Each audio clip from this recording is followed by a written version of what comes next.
my favorite people. I've got a few requests on the channel to start branching out and reacting to other cultures and other histories, and I said yes. Favour International, that's like why I created this channel, to learn more about other people's way of life and to travel, even though I can't travel physically in the state that I'm at right now. So what are we doing today? We are checking out one of my favorite Nordic countries, the Netherlands. Apparently the Netherlands is like this utopia and perfect society and everyone is always happy. Obviously these are exaggerations and hyperboles, but when you really think about it and look at the people, part of it is fact. So we're going to be checking out why the Netherlands is arguably one of the best countries in the world. Subscribe if you're new here, like the video, let's get into it. Ooh, follow me on Instagram. I really want to get to 10K and check out the Patreon for more reactions. Enough talking though, here we go into the Netherlands. Let's get it. Hello, Dawn. Let me make sure I can hear. Okay. I'm excited to hear what they have to say though. Like, why is it one of the best? Oh! Sneak peek for y'all. Wrong video. Sneak peek! Where'd it go? Okay, here we go. I will uphold. So they're a fighting nation. Looks cold. All around the planet Earth, there are many different places that make them unique in the world. And as we discover more about these great places, we find a story that some may have never heard of before, but may have similar themes with it. Ooh. And these it's like their city was built on top of water. What the heck? Wait, that's actually really cool. The only way you see this, like in America anyway, is the coastal cities, but it seems like that's a big chunk of the city. Like, or the country, I mean. Dang. themes are generally of peace, struggle, growth, demise, happiness, and even dark times. And today on FTD Facts, we are looking at a country that is not only beautiful within its people, but warm with heart in its culture. Nice. Welcome to the world of the Netherlands. Like, hey everybody, what's everyone going just seems on? happy. Welcome to FTD Facts. Now, my name is Dave Walpole, and yes, today we are talking about the Netherlands, and I'm really excited for this because, well, first of all, we've talked a lot about many different countries in Europe and around the world, and actually, guys, if you want to learn about more places, well, I'm going to throw some cards in this video. You can just look up and go, hey, wait, that one looks appealing. I'm going to click on that one. Or just wait till the end of the video because we got some other cool... You love learning about cultures. Yeah. Okay, love the Netherlands. However, I don't know if I could do a year, or not a year, but months of snow. The ice baths, spear fishing, I just wasn't built for it. If you're from any of the Nordic countries and this is like your lifestyle, explain how you're still alive to this day, because I can't comprehend it.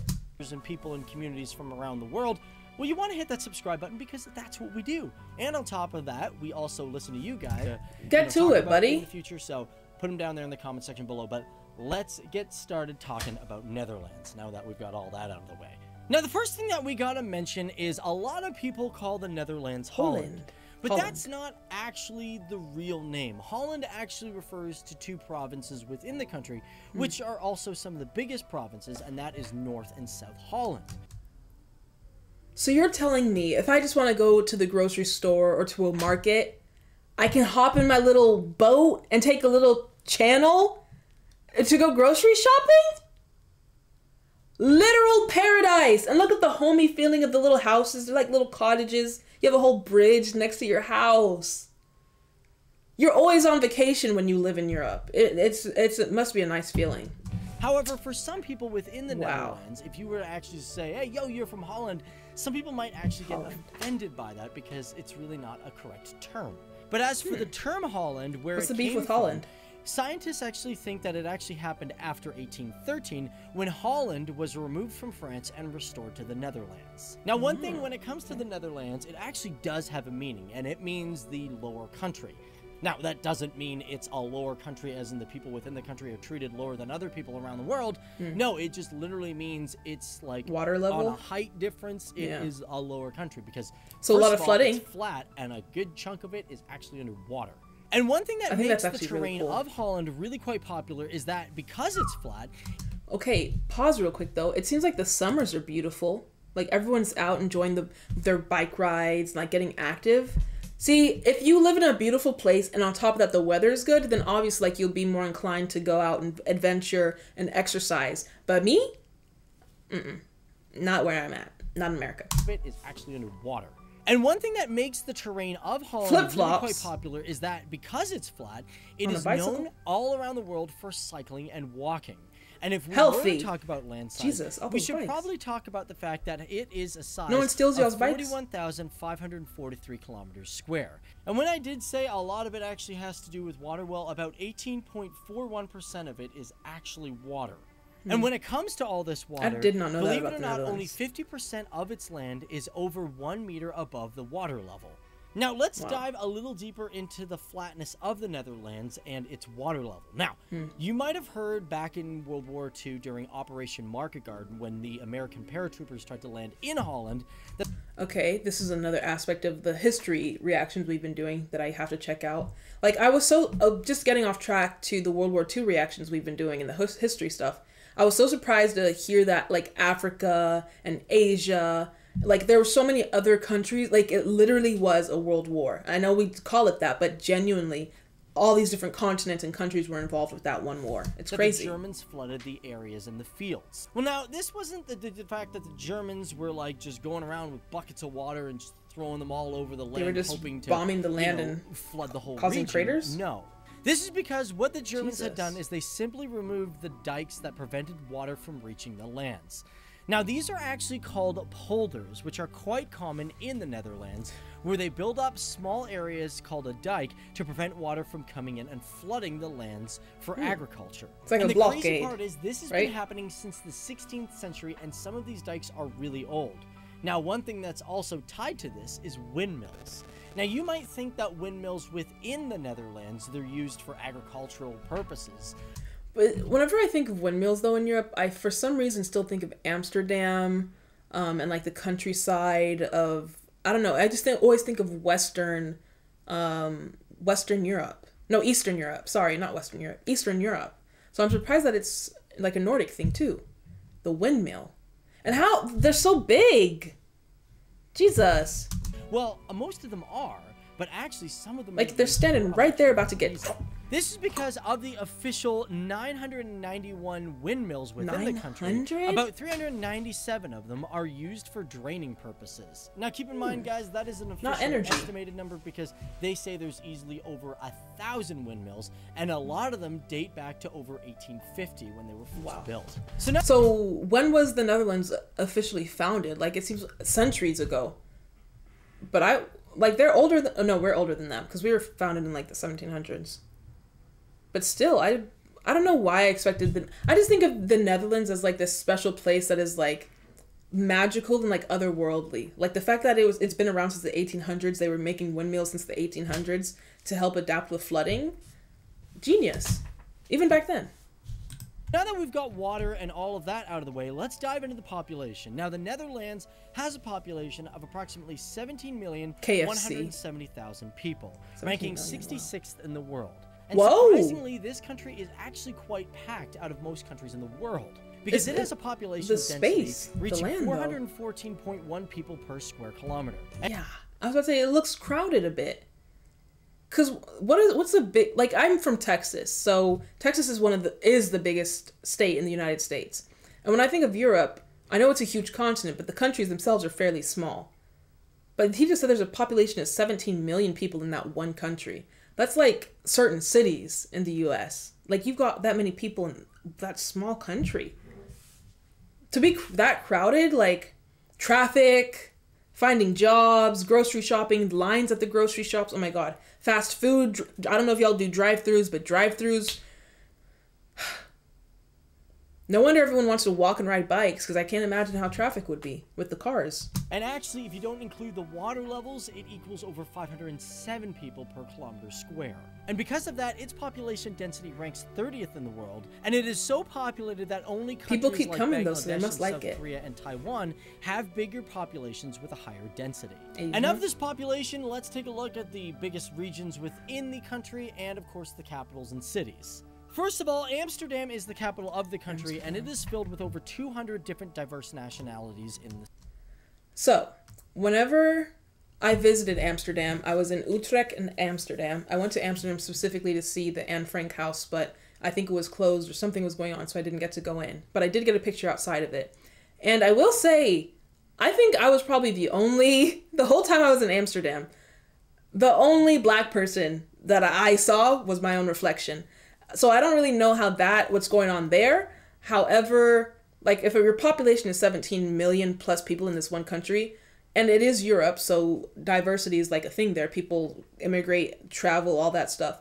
So I would hope that the next time I am able to visit Europe, or especially the Netherlands, to see that. Because I feel like America, like that's such a big thing of us, like our history and our founding is a diversity and melting pot. So it would be nice also to see that, I guess, when you travel abroad too. It'll make you feel more at ease. Now that being said, the Netherlands was a beautiful, nice country, and it was very peaceful. I felt very calm. It's just, to see people who look like you also is a nice feeling, I guess is what I'm trying to say. The city, making it one of the most diverse capitals in the world, let alone Europe. I just didn't experience that when I went. I don't know. Maybe the black people didn't like the weather that time that I went. 1,000 people, with Rotterdam coming in second at 623,000, and The Hague coming in at over 514,000 people. Which I'm not gonna lie, I've never heard of a big city with the word "the" before. That seems to be pretty much original for me. Maybe not, but if you guys know other cities that start with the word "the," let me know down there.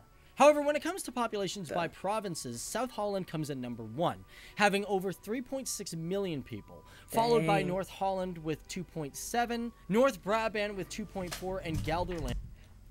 Just to put it in perspective, I grew up in a city that had like 1,000 to 2,000 people maximum. And you're telling me these cities have 2 million? Like the childhood of like that I had outside playing in the dirt, no TVs, no phones really, playing on the countryside, like compared to a city life like this, it's just a completely different experience. Land with roughly over 2 million people. And although North Holland and South Holland may have the most people, Friesland is the largest province with 5,748.75 kilometers square, Gelderland coming in second at 5,136.19 kilometers square, and North Brabant coming in at 5,081.77 kilometers square. Okay, so we got the basics out. Let's talk about some cool, unique facts about the Netherlands that some other countries do not have. Now, did you know that Dutch is not the only official language of the country? They actually have more than 2. Because when we were talking about the province of Friesland, it also has its own official language, known as Frisian, as well as there's other languages such as English and Papiamento. Now, Papiamento might sound Latin, but it actually has Portuguese roots. And the reason for this is because the Netherlands also owns islands in the Caribbean, such as Bonaire, Sint Eustatius, and Saba. And you may wonder why I didn't mention places like Curacao and St. Martin, because... What's the history there? Someone inform me. Slavery or... What someone let me know.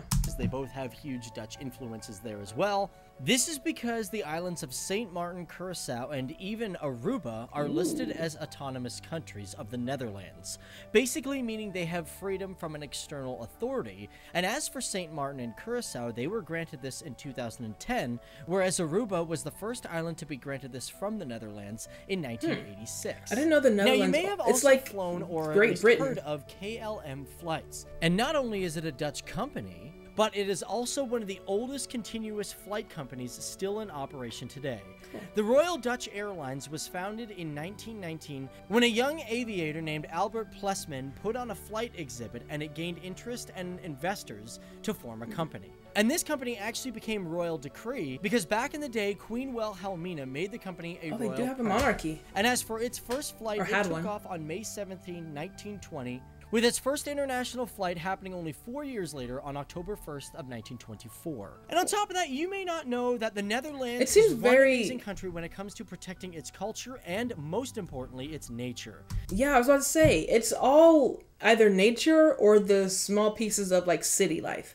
Like, there's no in between, really. It's all, like, land and water. At least from this video, what I'm seeing, it's land and water, or you're in the middle of chaos with a bunch of people everywhere, and it's, like, city life. The country currently has over 20 national parks, with the largest being the Oosterschelde National Park with over 370 square kilometers. Vacationing in the Netherlands seems so like it would be so good. Running the length of 125 seals. kilometers. And what's really popular about this place is it's a very common place to see seals. However, now I kind of regret my trip. Like I didn't do enough. I didn't see enough. I was literally just in the city walking around all day. There were a couple dispensaries that I saw, and I thought that was so cool because, again, I'm from Texas. That's not a thing here. So I was mainly just in the city and like around where Anne Frank's house was. But I feel like I should have went out to the countryside and explored. Like I should have dove more into the Netherlands itself and not just like the Instagrammable aspect of it, I guess you could say. Getting its national parks, the country is also home to 10 UNESCO zones and the world's largest flower garden. And that is Keukenhof, which is known as the Garden of Europe. Located in Leest, Netherlands, every year across its 32 hectares, there are easily 7 million flowers planted, with over 1.4 million people visiting the grounds as of 2017. Van Gogh out of flowers? Gosh dang! See, this would have been something nice to see. Visiting the grounds as of 2017. Wow. So there you have it, guys. That's just a look at the beautiful country known as Netherlands. Nice. And what is truly amazing to learn about it. And unfortunately, guys, when it comes to this great nation, there isn't a lot of time to sum it all up in a 10-minute video of how great this nation is. It does really seem like paradise. Now, for us here on the channel, we've done part 2s, 3s, and 4s to many great countries around the world. And if you guys are interested in learning more about the Netherlands... Yeah, okay, so we definitely have to do a follow-up video for this for the Netherlands, because I feel like there's so much more still that we haven't even touched on. Like, we touched on the, like, nice, like, what makes life peaceful in the Netherlands, I feel like, but we haven't talked about the education system. We haven't talked about the financials or healthcare or police or driving in the Netherlands or anything like that. The fact that there are so many bikes, that is surprising. And the fact that y'all are literally a country on top of water. And I've been to the Netherlands and I didn't even like clock any of this. I think I was so like focused on, oh, you're a foreigner by yourself in this foreign country. Let's just like, I don't know, stay contained and be safe, that I didn't really get to experience it. But I'm glad that I have this channel to where I can now do it like through these videos and then let that be my guide for when I come back. So if you enjoyed my Netherlands reaction, make sure you subscribe here and like the video so I can do more in the future. And again, follow me on Instagram because I want to get to 10K and check out the Patreon for more content. But we're definitely doing more Netherlands reactions because I feel like we didn't even scratch the surface. But I'll see you in the next one. Bye.